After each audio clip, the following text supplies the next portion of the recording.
as possible at the end of the presentation. In the meantime, if you haven't already done so, we'd love you to tell us where you're joining us from. And also, you're welcome to put any comments and suggestions that you may want to share. So you can do that in the chat box. I'd now like to introduce Anne Charpentier, the director of the Jardin botanique de Montréal. Anne holds 2 master's degrees, not 1, but 2, from the Université de Montréal. One in biological sciences, botany, and the other in museology. She's had a long and rich career. Among her many achievements, she participated in the design of the Biodome. She renewed all the exhibitions at Environment Canada's Biosphere. And among her many significant contributions, she managed the Montreal Insectarium and led it to its metamorphosis. The future museum is expected to open later this year.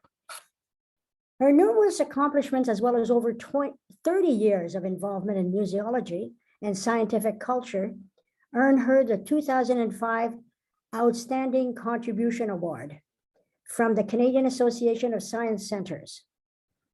In 2013, Anne was named a graduate and honored personality from the Faculty of Arts and Science at the Université de Montréal. In 2019, she was appointed director of the Jardin botanique de Montréal et Espace pour la Vie. Since then, in light of the 100th anniversary of the Jardin botanique de Montréal in 2031, she has undertaken the preparation of a master plan for the Jardin botanique in order to propel the institution as a key player in the ecological transition. Anne, on vous écoute avec plaisir. Merci, Monique. Thank you so much for this introduction. I'm really thrilled today to present you, to have the opportunity to present you the Montreal Botanical Garden, le Jardin botanique de Montréal. I tried to put up a virtual, appealing touristic tour, but also, a kind of behind the scene of what you cannot see when you visit the botanical garden for the other missions as fundamental as visiting gardens. So let me introduce you to and I will share my screen right now, if you allow me, just a few seconds. Here, I think this one, screen 2. Whoops. Now I almost lose everybody, but I see my screen, so I will look a little, at my second screen to go through the presentation. So welcome to the Montreal Botanical Garden, Jardin botanique de Montréal. Before diving into the Montreal Botanical Garden, I would like to introduce you to what we are as museums, because we are a complex of 5 museums now, which are called Espace pour la Vie, Montreal Space for Life. And let me show you a little video. It is in French, but I will try to, it's very short anyway, I will try to speak over the words that are showed here. Is it working? Yes.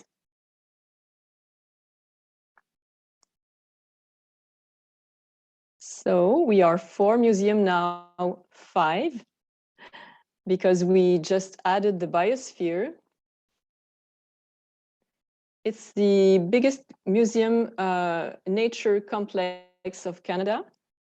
5 buildings with great architecture, 2.2 million visitors, wonderful live collection, children's, experts in research,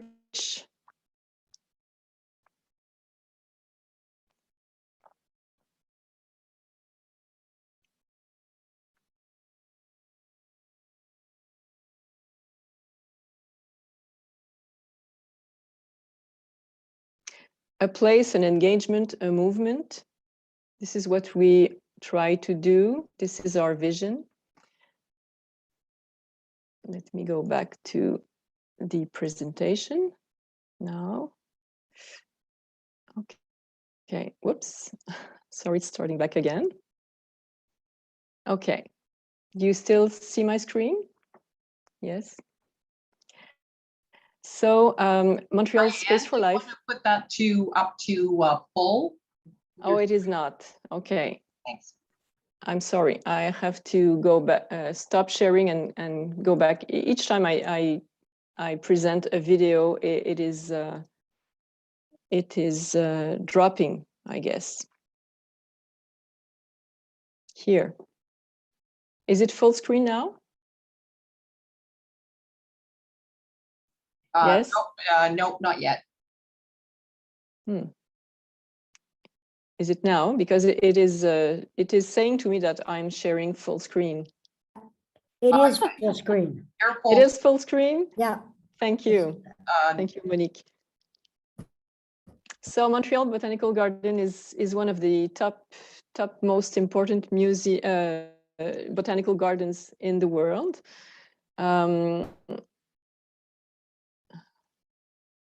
My gosh. Okay, coming.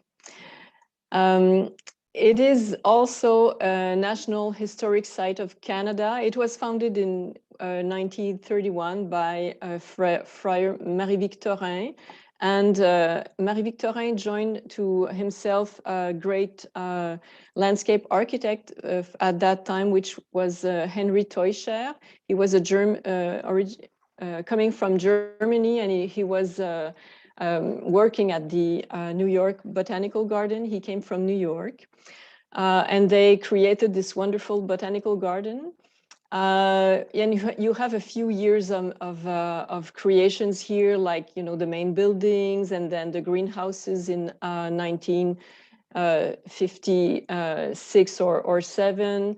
And then some great dates in the history of the botanical garden, like, for example, the Floralie Internationale de Montréal in 1980, which were a foundation and really significant for Montreal, because it made Montreal realize that the Velodrome of the Olympic Stadium we were able to transform it into a biodome. So this is the déclencheur, the trigger to create the biodome. And then the Floralie Internationale gave us great collections of penguins and bonsai from abroad. Also, this event started our great collections of penguin and bonsai. And in the 90s, we created the cultural gardens, and I'll go through these creations a little further. So the botanical garden, due to the number of taxons, 22,000 taxons of plants, because of its scientific research, because of its original public gardens, we have 20,000 friends from Les Amis du Jardin botanique, friends of the botanical garden, with many members and great offering of activities, educational activities that are complementary to what we offer at the Botanical Garden. And we attain 900,000 visitors a year. So for all these reasons that we are in the said top 10s, because this palmarès is always, you know, evolving through the years. This is an aerial view of the Botanical Garden. It is huge, 75 hectares. It is located in the east of Montreal for the persons that are from abroad listening to us. It is just located beside the Olympic Stadium, and now the 5 of the 4 institutions of Espace pour la Vie are near each other. So we have the Botanical Garden, and just on the same site, we have the insectarium under construction, the new insectarium. And down the street, we have the biodome and the planetarium that are really close one to the other. The Botanical Garden is composed of 30 thematic gardens, as wonderful one to the other, and I just chose a few of them because I will not be able to go through all the 30 thematic gardens tonight. We have 10 exhibitions, greenhouses, wonderful also, but I'll speak about that too. And here I have a link with a YouTube video, but I'll present it at the end of my presentation. But Kath, if you want to give it these links at the end of the presentation, people will be allowed to go and vision all these videos we have about the botanical garden and also about Espace pour la Vie. Thanks, Anne. While you're at it, do you want to just double click on your screen? That should pop it up into full view. So we don't see the top of your, we see all the bars. Just click on the bar. Yeah, if you just see in the corner, if you click on your screen twice, it should open it up to full. Or go over for, try that. Click on that. I'm now in my messages. Sorry. More. No, it's worse than ever, Cass. Go back to the square and make it full. The square. Or on the right-hand side, just on your screen above. Oh, I'm sorry. I'll stop sharing and I'll start back. I'm sorry because it's worse. I'm sorry, everybody. Let me see with this one. No, it's worse. I don't see you. Do you see my sharing now? Yeah, that's fine. Just go. Okay. And now I'll just go back a few slides before. Okay. So at the main entrance of the botanical garden, we have these beautiful reception gardens, which we present some annuals, and of course in spring we present the tulip show.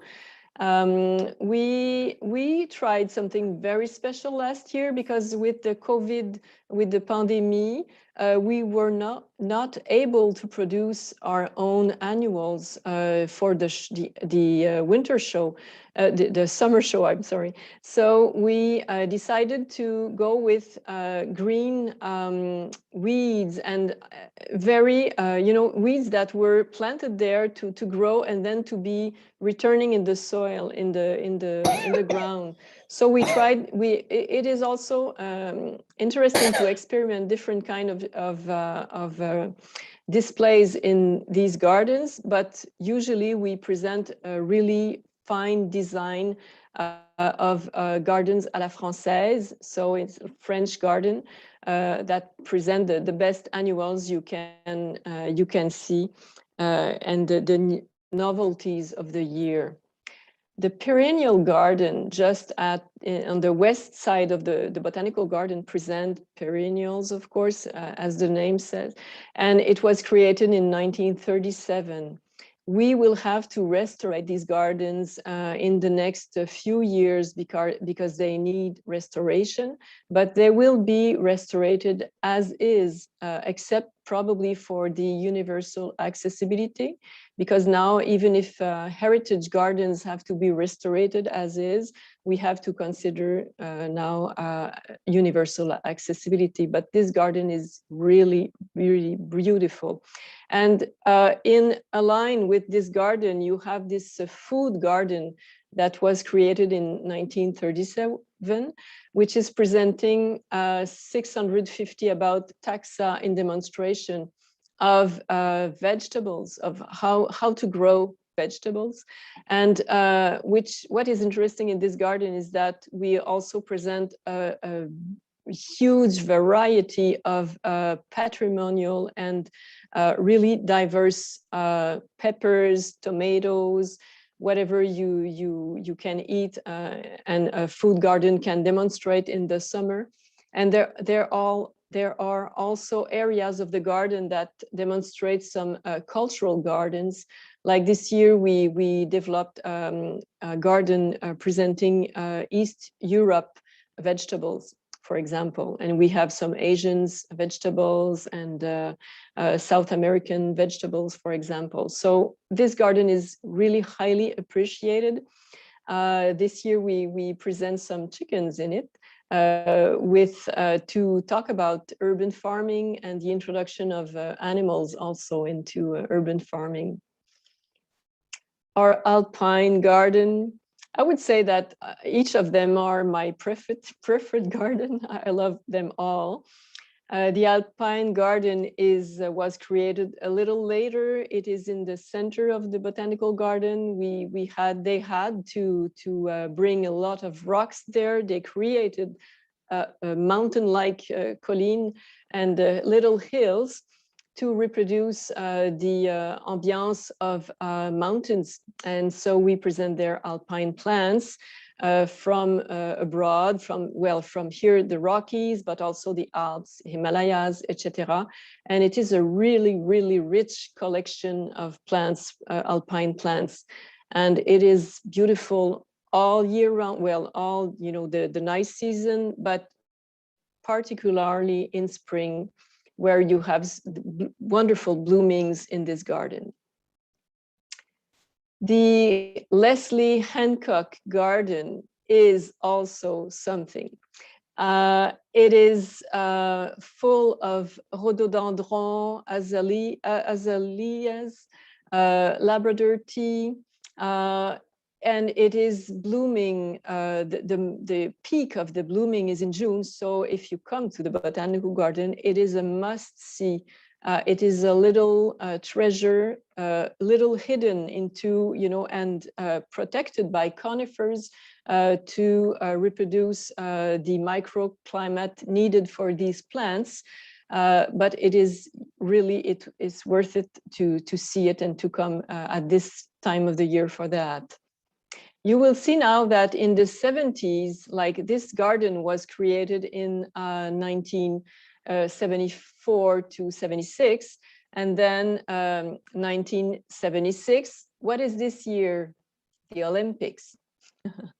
So the Olympics, it was an opportunity for Montreal, and of course for the Montreal Botanical Garden, to improve some areas of the gardens.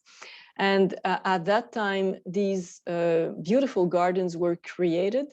This one is just beautiful too. It is a flowery brook, which is also in the center, and it is just besides ponds in the center of the Botanical Garden. And it's it's blooming all summer long, presenting some irises, daylilies, peonies, lilies. It's just, and painters come here because it's a wonderful romantic scenery for paintings, for aquarelle, etc. And this garden was also created at the same time of the Rose Garden. The Rose Garden was a great opportunity too, because there was some negotiation with the territory of the Olympic Park, and Pierre Bourque, the director of the Botanical Garden, a great director at that time, he benefited from some negotiations with the Olympic Stadium to create this wonderful Rose Garden. It is a huge rose garden. It's winning prizes for different cultivars we have there. We have over 21,000 species and cultivars in the rose garden. The Japanese garden created in 1988, and its pavilion, because now I don't have any picture here, but if you go on our website, you will see some pictures also of the pavilion. It was created by Ken Nakajima. We asked a landscape architect from Japan to create the garden at that time.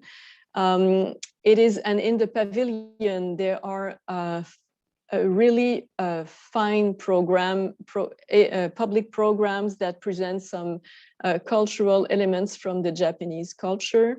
There are some exhibitions. We used to have some exhibitions about the relation of Japanese to plants and how they use plants in different kind of comment on dit, usage how they use plants. So we had exhibitions about lac, about rice, about bamboo, for example. And now there's a really fine small exhibition about enchanting botanical prints, which is a technique of Tataki Zomi, which the artist is printing plants on paper and fabric. So it is a really beautiful garden to see too. And of course, there's the spring, which is not to be missed in this garden because of the blooming of the spring. The Chinese garden is something also because it was created in 1990 and all created by Chinese workmen. It was realized because of a close collaboration with the city of the service of the parks of Shanghai City. This garden is a representation, a reproduction of a Ming Chinese garden. It is the Ming period. It has some really beautiful pavilions that were all restored a few years ago because it was traditional constructions, way of constructing pavilions from China.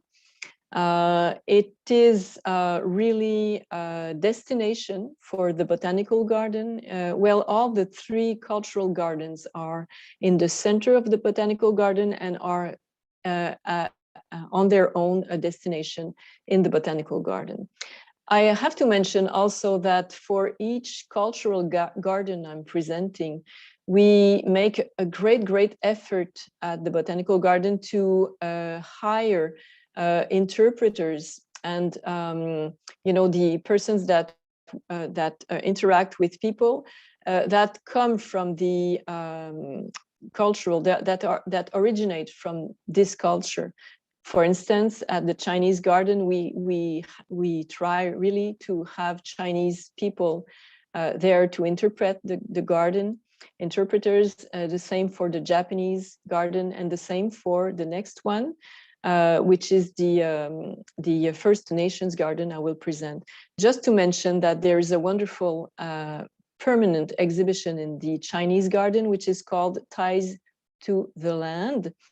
This exhibition is presenting people cultivating the land with three main cultures of China, which is rice, banana, and tea, of course. And in a normal year, not with COVID, you can have a tea tasting at the Chinese garden. Yes, the Frederick Bach tree house. Before I speak I talk about the First Nations garden, was created in the northern part of the Montreal Botanical Garden in 1996. It was created there to offer a point of a welcoming point at the north of the garden, and to offer services and to offer also interpretation for the arboretum. The arboretum is the 2/3 of the botanical garden. It's huge, very great area, but it was not that visited at some point. So we wanted to offer services in this part. So we created at that time the tree house, which is a very beautiful pavilion in wood, of course. And now we are transforming this tree house into a community and engagement facility to welcome citizens, to organize some creative processes and consultation with citizens, to offer to citizens and non-profit group to come here and to share their knowledge and to spread their what they are doing in some areas, like of course gardening, but also everything that has to with plants, of course. The First Nations garden was created in 2001. It is, you know, in the First Nations, there is not really a garden culture, but we still decided at that time to call it the First Nations Garden because we are a botanical garden, and it is an area still in the center of the botanical garden, where we recreated some forests, typical forests, indigenous forests of south of Quebec. And this garden was created with the close collaboration of the 11 nations of province of Quebec. And I'm proud to say, because now we are celebrating its 20th anniversary this year, that this garden has contributed to develop, you know, the relationships between Quebecers and Canadians to the First Nations, but also to create some links and dialogue between the 11 nations of Quebec together. And if you allow me, I would really like to share this small video, because it is showing the enthusiasm of some interpreters and employees that are coming from the First Nations, that are First Nation people, and what the garden, how the garden contributed to their own life.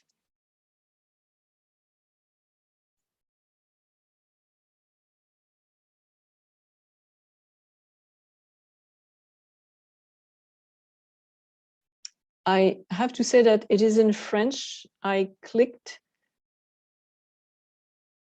I hope that the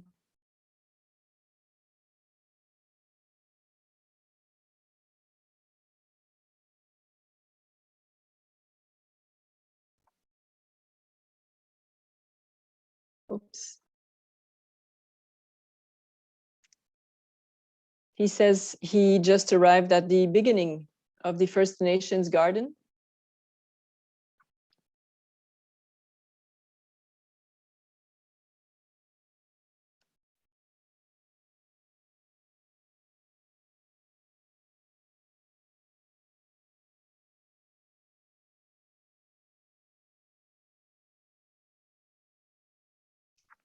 And we're not getting the audio, so No. Want to Okay. translate as you go, that would be great.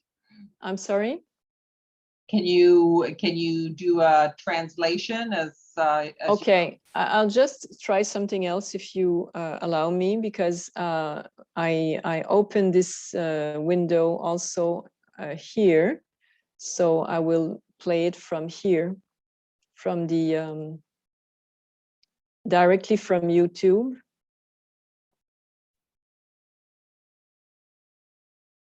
I'll just start it back again. Sorry. Okay. Share. I'll try to speak over if you don't hear the sound.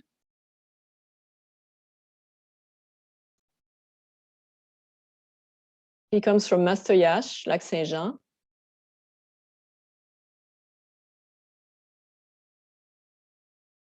We created a forest there.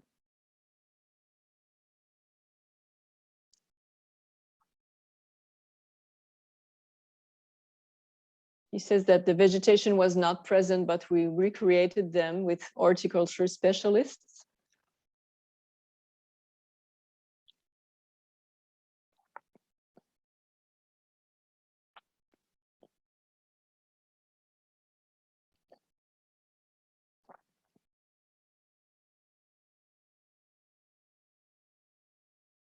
$25,000 meters of garden.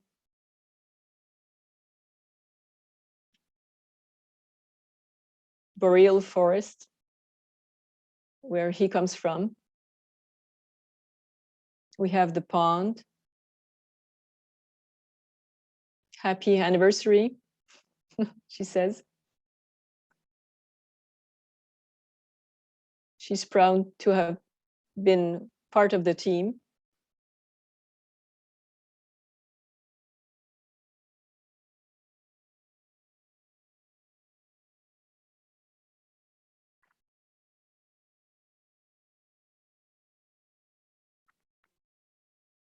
She says that the garden is still a place where she feels at home.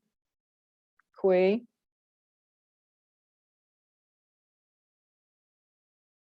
Happy anniversary. She worked there 2 years, one of her most wonderful experiences.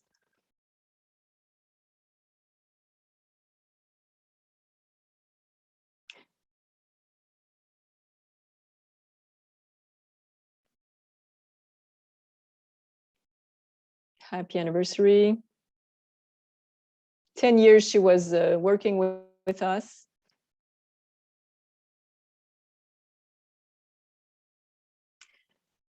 She's now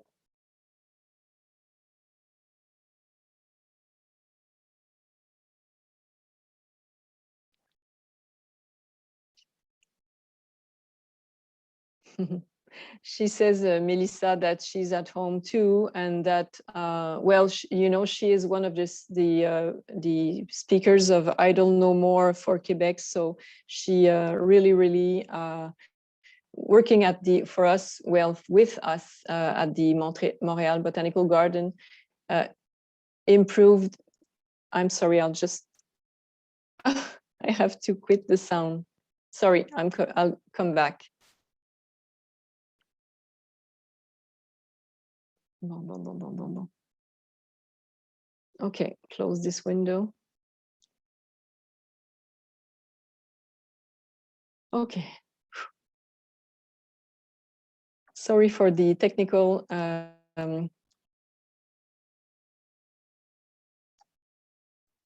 okay, sorry for the technical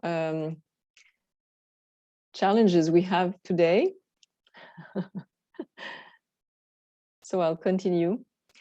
I saw, but I think that Kath, you are managing this, but there were some questions, I think, from the audience. Yes, I've got them all lined up here for when you're ready. Okay. Well, I'll go through faster if you allow, and I'll be available for questions. And then I just want to show you a few images of the greenhouses. Of course, I won't go through the 10 greenhouses, but we have beautiful greenhouses that were built in 1956 until they opened in 1968. These are presenting, you know, some tropical plants, of course, bromeliads, food plants, begonias. We have a huge collection of begonias, orchids. As I said earlier, we have beautiful collections of bonsai and penguins coming from Hong Kong, Shanghai, Vietnam also, and Japan.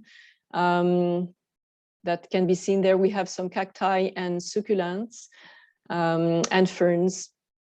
So beautiful greenhouses, and we have a big greenhouse where we present some events also. Education and community engagement. We have school programs, of course, but we have summer programs that are called youth gardens, where about 90 youngsters come to the botanical garden each summer to grow their own vegetable garden. We also have day camps, many titles of day camps all summer long. And as for engagement community, we also have give some, you know, the harvest of our food garden are all donated to organisms and collective kitchens, for example, of the borough.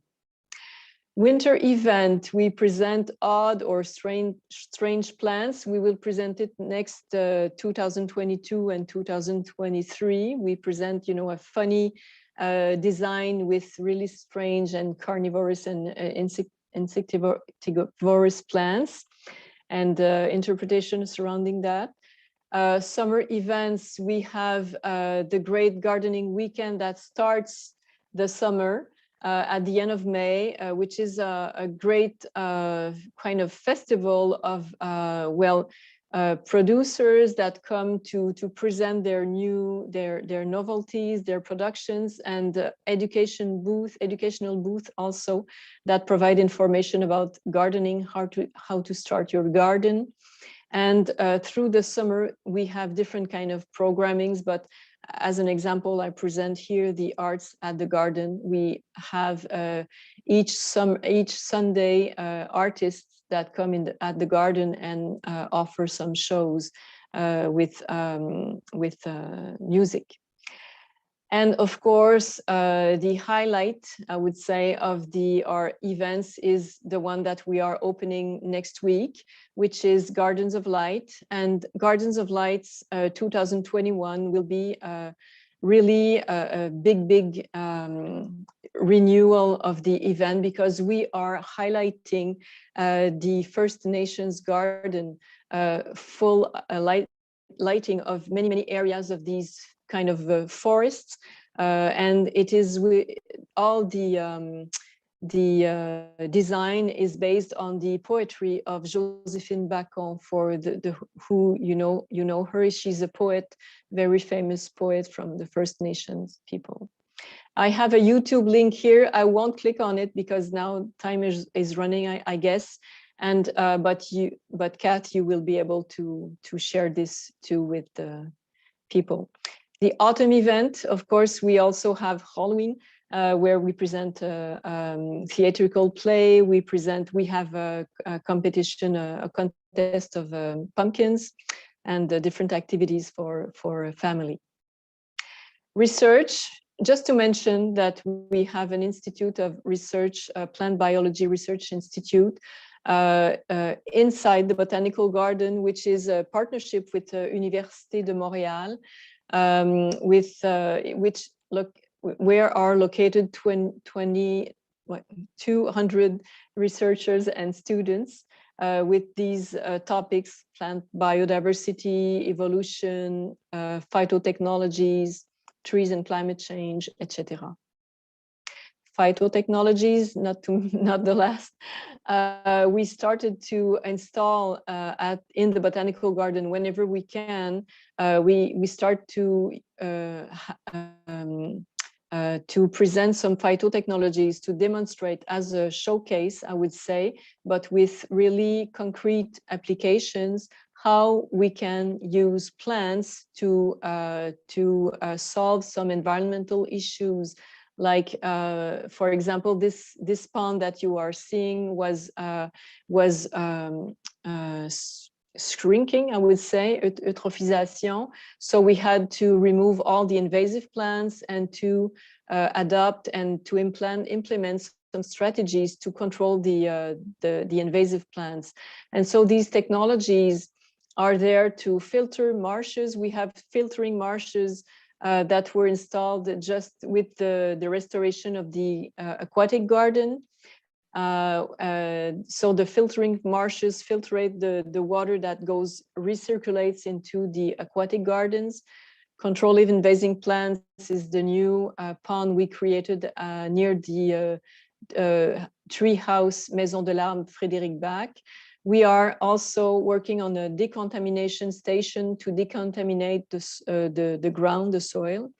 We will install green roof over a new construction, bank stabilization for our ponds, etc. So we are now planning 6 stations, but with the master plan, we are in progress now, developing a master plan. We intend to implement phytotechnologies whenever we can and where it is pertinent to show how plants can work for us.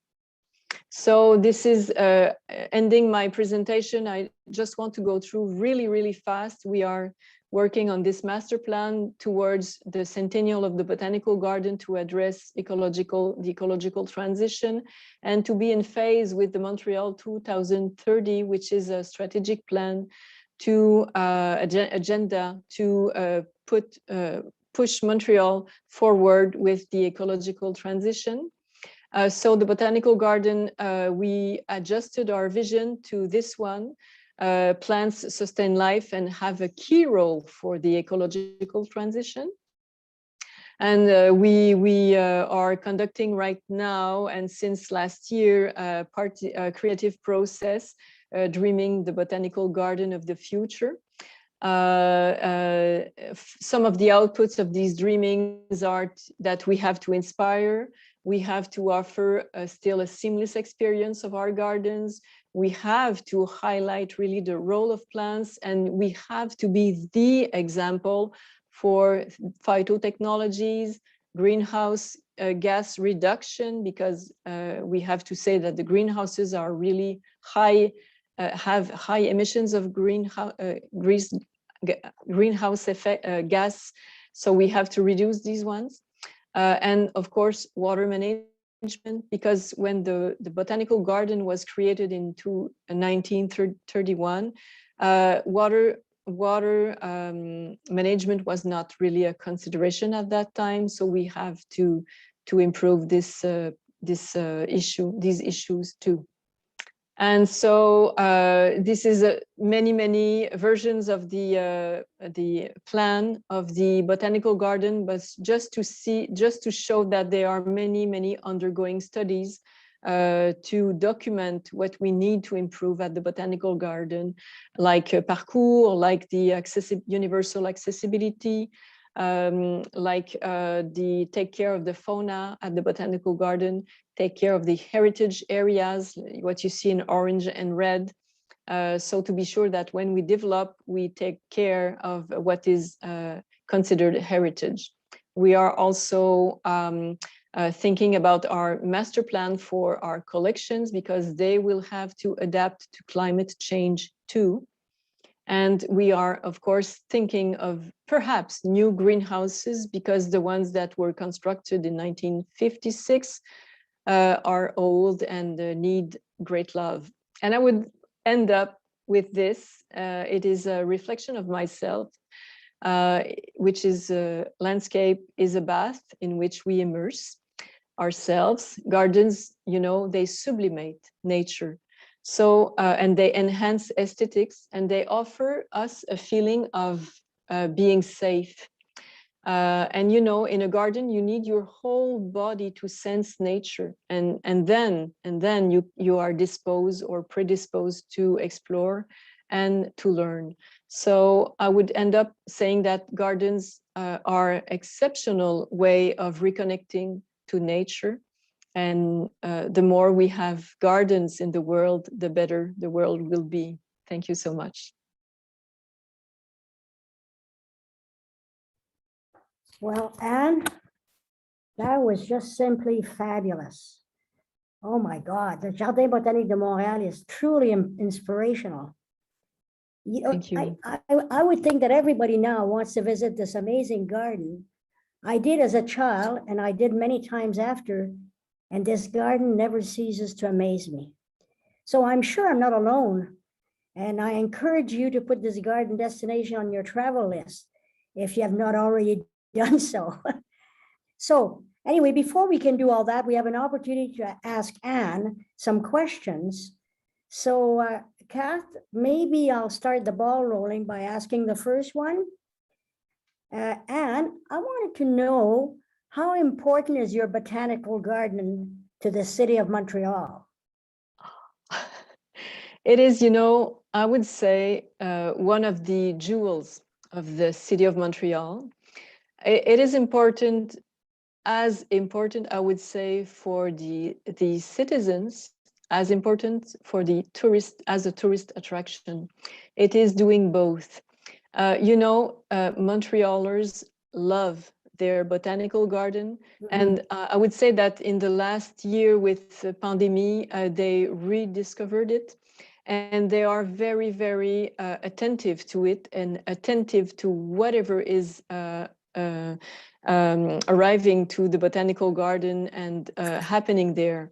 You know, we have 20,000 members, friends that are looking and wanting to help us, and to are also, you know, very involved in the botanical garden. When I ask for participating activities, we have people that pronounce themselves, that come and that offer their time. The importance of the botanical garden is for City of Montreal is historical, and it would be, I would say, the same for any city, because it was a kind of locomotive for to improve the place for nature in the city. It contributed to the education of citizens. It contributed at the beginning, you know, to the community gardens, the creation of the community gardens we see at the in the City of Montreal and elsewhere. Well, in Montreal, it was an initiative from the Botanical Garden. Same thing for different kind of embellishment and contests for balconies in bloom, for example, for many, many years. And then, you know, there were the movement of eco-quartier. Eco-quartier are facilities, but all these movements for ecology, for the nature in the city, to improve parks, biodiversity, the Botanical Garden was there. The Botanical Garden was there to, at some time in the 70s, to protect some areas of Montreal. And I would say that we also provide some advising services for the citizens. We have a website, incredible. If you go to our website, you will see all the pages of horticultural advice, horticulture advice you can get there. It's just amazing, you know. So we develop this expertise and we share it. And I would say that the other part, which is really important, is that we are a big ticket seller in Montreal. So we generate some revenues for Montreal, and we attract tourists also. We are one of the top attractions in Montreal. So it is there are many benefits for Botanical Garden in a city and what we can offer to the city. That's very interesting. Yeah. So Kath, are you taking over the questions? Sure, I will take over the questions. I just want to start by saying, oh my God, Anne, thank you. And thank you to everyone. It's just not, you know, a Canadensis Presents if we don't have some new technical thing that we didn't have before. So thank you for your patience. And Anne, thank you for your patience as well.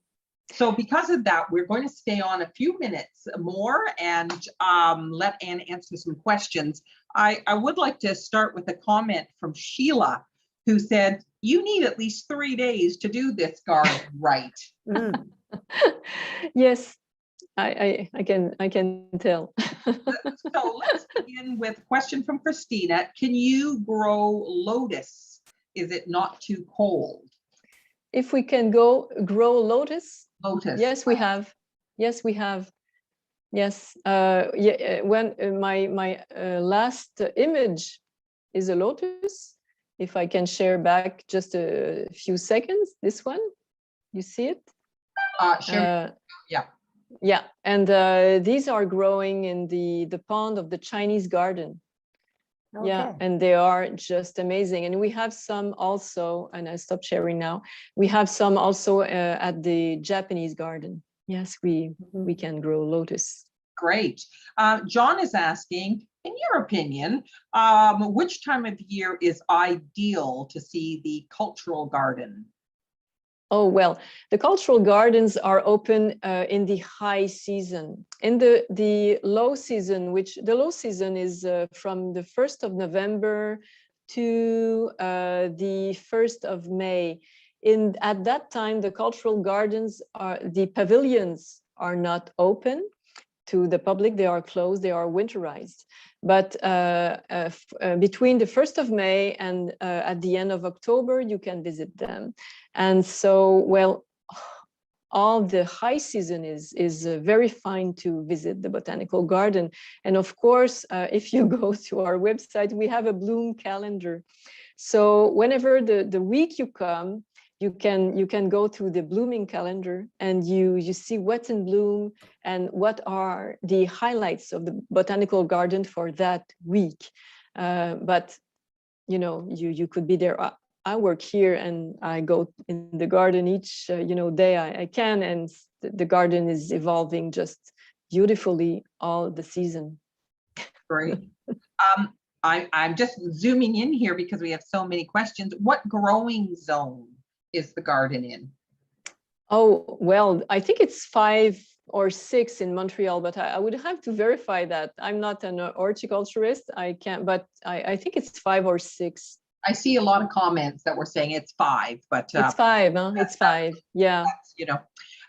So I believe I'm saying her name correctly. Desiree has been a very active follower tonight. Thank you so much. She had a couple of questions. One is, how is the heat, this heat we're having, affecting the plants? Oh, it's difficult. We had a canicule of 2 weeks, the last 2 weeks, and we had other canicule this summer too. And we had a meeting this morning with all the the managers of the botanical garden, and we were sharing. And the horticulture managers were saying that it is hard now, and it is starting to show on some trees. The responsible of the trees at the garden said that the trees are I would say crying. It is really dry, and it's about time that it rains. Of course, the lawns are really not very nice now because they are more yellow than green. But this is not, an issue because whenever it rains, it's okay. But for the plants like trees that with these conditions and more with the climate change, we also observe that also new pathogen and insects that are coming, invasive insects that are new, and new diseases also, that combine with the heat, combined with the lack of water, all these are stresses for the plants. And that's why we started a kind of reflection of how our botanical garden will evolve in the future. And we join, there's an international alliance of botanical gardens for climate change. It is something that was emerged from Botanical Garden Conservation International, BGCI, and we joined this alliance. And it is really interesting what other botanical gardens are faced to. Like, for example, in Melbourne, I don't know if there's someone from Australia here tonight, but in Melbourne, they did a wonderful work to try to plan and to anticipate what will be the evolution of their landscape for the Melbourne Botanical Garden. And I was really inspired by their work.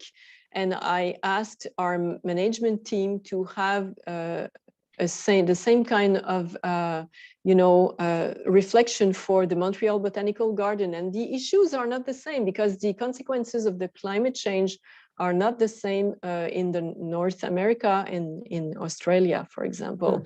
There it is really dryness and really dryness. Here it will be more, very different kind of meteorological events and very extreme meteorological events, I would say. Fascinating. Two questions that are related. Dale is asking how many gardeners you have, and Joan is asking, do you have a large group of volunteers? Yes, the gardeners we have now in the peak season, like summer, we have the team is about 164 horticulturists and gardeners at the Botanical Garden. And for the volunteers, we have about 60 volunteers that provide some guided tours, for example, and provide also some other services, but essentially guided tours of the gardens. Great. We have more questions here if you're okay to stay around for a few more minutes. Of course, yes. And for everyone who's written comments in, I just want you to know that I'm sharing all these comments with Anne afterwards. So she will see all the lovely, lovely things you've had to say about this beautiful garden. Rosemary is asking, are wheelchairs and disabled parking available, and do they need to be booked?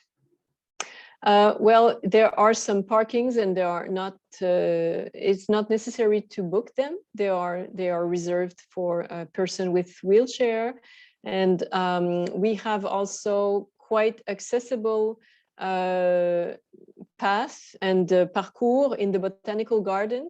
But we had an analyze with a special group in Quebec. They are called Qui Roule. So we had a report from them, and they identify in the garden the places that are not available.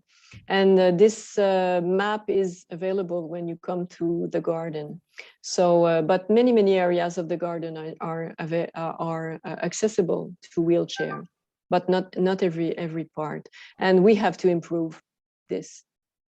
I have to tell you before I ask the next question, we have so many people who've said how much they love the garden, they visited the garden, but that you've told them about so many more places there that they didn't even know were there. Well, wonderful. So, awesome, yay for your presentation. Yay. So someone is asking, what are your sources of funding? Sources of funding. It is mainly City of Montreal. We are a municipal garden, so we are even a service of the City of Montreal. So we are, the service is Espace pour la Vie, and the service is funded by City of Montreal. But we have autonomous income for about 30 to 33% of our income come from the ticket selling, parkings, commercial activities like boutiques and restaurants, essentially. And of course, we have sometimes some funding from Government of Quebec for special exhibitions or events.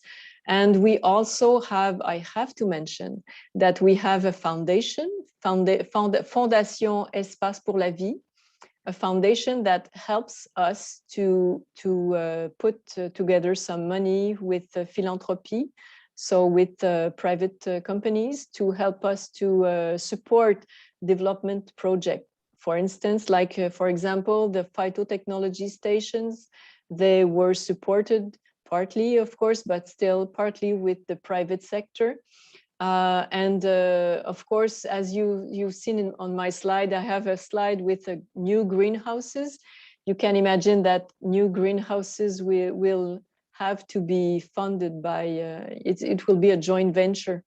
The City of Montreal will not be able to support the development of, well, totally 100% the development of new greenhouses. So we will have to joint venture with federal, provincial, and private sector too. Okay, just a couple more for you. Is there an optimal amount of time that we should commit to visit the whole garden? For example, 2 or 3 days, 5 hours? What's your professional opinion? Well, I would say that if you come and spend a day, you will have a very nice tour and, nice moments in many of the gardens I mentioned. If you come for a day, it would be fine. Of course, if you come back another day later in the season, if you can have this opportunity and live close, you can see the garden, the different phases of the garden throughout the seasons, because this is what is interesting for a garden, is to see the evolution through the seasons. But if you come as a tourist, I would say that if you spend a whole day at the garden, you can have a great experience. Of course, you can spend more. Find a really interesting question that was here. Oh, here it is. It's from Tina. And she had this suggestion that said, let's bring the Botanical Light Festival to parks and boulevards, bus stops, metro stations, train station so the rest of Montreal don't feel so left out of the east. So my question when I saw that is, do you do any kind of outreach, like a pop-up botanical garden or something like that, that Yes. lets you go to unexpected places? Yes, we do. Well, we do it with Espace pour la Vie, and we do it a little with the Botanical Garden, and we have to develop this more and more. We developed last year a program with Espace pour la Vie, which is called Espace pour la Vie près de chez vous. So Espace pour la Vie near you or in your neighborhood. And we have some interpreters that come down in your park, if there's a closed street with animation, they come there and they do some interpretation about the nature that is just there or surrounding you. And it is really fun experience. And I invite you to go on our website and to find Espace pour la Vie près de chez vous in your neighborhood, something like that. And you will have the whole where they go, where they are all summer long. I don't know if they are still outside now because, well, probably until the end of August. And then probably it will stop for the autumn. But we were out there all summer long, yes. And we've been also out there as Botanical Garden to do some interpretation because we want to test some different kind of clientele, different kind of publics, and different kind of activities. Like we've been, for example, on Ontario Street, where they closed the street and they did very nice programming with activities, with urban gardening, and we've been there to speak to citizens. Yes. Oh, fantastic. Before I hand it back to Monique, I just want to say that our Melbourne viewer, Sophie, was here this evening. Yes. Been on, I think, 3 of these. So welcome. Hello, Melbourne. And you know what? All across North America, we have people here. And I got to say, wait till you see these comments. They're rave reviews. So Wow. A lot of people who love your garden, love it more, and you have definitely found new fans. Monique, back to you. Well, Anne, I can't say it enough. On behalf of the Canadensis Botanical Garden Society and all the participants this evening, you saw the interest. I just want to say Really? mille merci. Oh my God, a sincere thank you for this wonderful presentation. Such an inspiration to all of us, you know. It blows my mind, okay? You've taken us to another world. It's a beautiful, educational, and peaceful world that we so desperately need right now. You know? Oh, we desperately. So I look forward to another visit to this wonderful Jardin botanique de Montréal. And I'm sure that many, many, many participants this evening will be putting Montreal as a fall destination this year and maybe next year too in the summer. So I encourage everyone to visit your website for further details. Now, I've got a couple of other things to talk about, a few things. Following this evening's presentation, there'll be a winner, we'll have a prize. A winner will be selected among tonight's participants to receive a prize, an admission ticket for a family of 4 to the Jardin botanique de Montréal, as well as the end of this series of lectures, this first series of lectures, there'll be a grand winner who will also receive admission passes to various gardens, as well as additional gifts. So merci infiniment, Anne, for your generous gifts. That was very nice of you. Thank you. Our next presentation is going to be on September 30th. We'll be visiting the newly opened Canada's Diversity Gardens at the Leaf in the Assiniboine Park Conservancy. This is hard for a French person. In Winnipeg, anyway. Our guest speaker will be Gerald Dillman. He's a senior director at the Assiniboine Park Conservancy. I got it. Conservancy. So I invite you also to visit us please visit our Canadensis website and learn about the plans we have for this legacy garden. You know, our goal is to create a national botanical garden in Ottawa, Canada, which is the only G20 country without a national botanical garden. So it's time. So also, please sign up for our newsletter. If you go to our website, you can do that. And of course, we'd love to have you become a member. You heard Anne say they have 20,000 members. As you know, members are vital to the success of an organization. They're the heart and soul of the organization. So please join. It's very important to us. And I would be remiss if I didn't talk also about inviting you to visit our website to make a donation. We, as a registered not-for-profit charitable organization, CBGS relies heavily on generous donations for this yearly planning, the operations, and contracts we have to give in order to get the Canadensis Botanical Garden built. So please don't hesitate. We welcome any donation, big or small.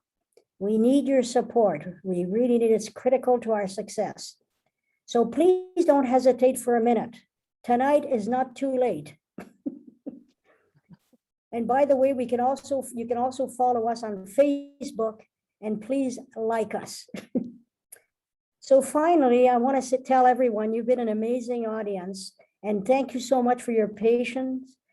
And I apologize for that, but things like that happen. So thank you for your participation and support, and hope to see you again next month. Bonne soirée à tous and good evening. Thank you. Merci, Anne. Merci, Bonsoir. Monique. Merci, tout le monde. Thank you so much, everybody. You were wonderful, public and audience, and it was wonderful chatting with you. So, I'm look forward to see you at the Botanical Garden, and just say, if I want to meet Anne, because everybody, the employees here know me as Anne. So just say, I would like to meet Anne, and I would be really pleased to meet you. Oh, that's wonderful. Thank you so much. Merci beaucoup. Au Good night. plaisir. Good night, everyone. Good night. Good night.